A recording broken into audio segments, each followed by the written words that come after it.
10 jours donc après l'agression des policiers dans le quartier de la Guillotière à Lyon, Gérald Darmanin va se rendre sur place demain. Le ministre de l'Intérieur qui promet la fermeté contre les étrangers délinquants. Il y a les mots, on attend donc les actes.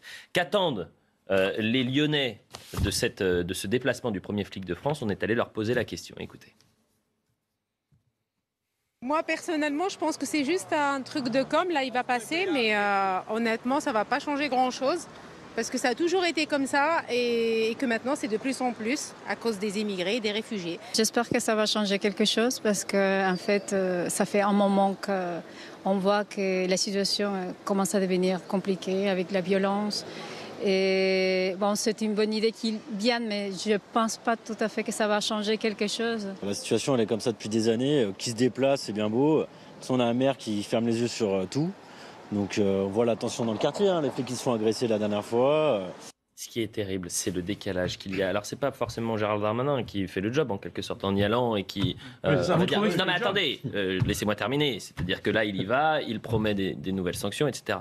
Mais on a eu... 200 fois où il était là. Non, mais hier, on avait l'un des adjoints à la mairie de Lyon qui nous expliquait que ça allait mieux ces derniers mois à la Guillotière, que finalement, il fallait une police de proximité. Et donc, vous aviez le décalage entre, on l'entendra dans un instant, cet adjoint à la mairie de Lyon et ce que vivent les habitants qui vivent un enfer. On est en direct avec Denis Jacob. Merci d'être avec nous, secrétaire général d'Alternative Police CFDT. Denis Jacob, j'imagine que ça ne doit pas vous faire plaisir d'entendre ces Lyonnais qui disent oui, c'est bien les déplacements, mais bon, ça ne changera rien, c'est que de la communication. Qu'est-ce que vous pouvez leur dire à ces Lyonnais qui s'inquiètent pour leur sécurité au quotidien?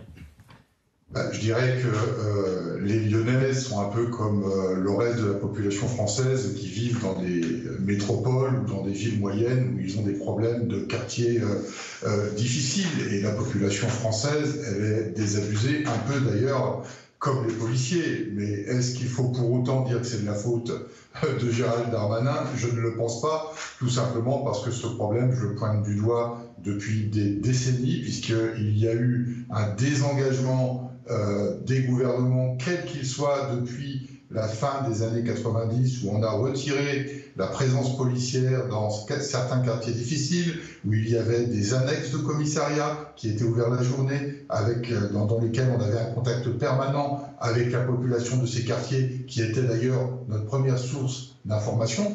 Et il faut revenir à cela. C'est un peu ce que dit Gérald Darmanin, mais ça ne va pas se faire en 15 jours et ça ne va pas se faire en 2 mois. Ça va être très long, il va falloir des années, et puis déjà commencer par une présence policière permanente pour éradiquer les noyaux durs de délinquance, de trafic en tout genre, ce qui n'est aujourd'hui pas le cas. On le fait, bien évidemment, on est présent, mais ce sont des opérations coup de poing, des opérations ponctuelles. Donc il faut retirer ces noyaux durs de délinquance et installer de manière pérenne la police nationale dans des quartiers où aujourd'hui nous n'intervenons que sur réquisition, que lorsqu'il y a des problèmes, et une fois qu'on a solutionné ces problèmes, on repart sur d'autres secteurs pour faire notre travail.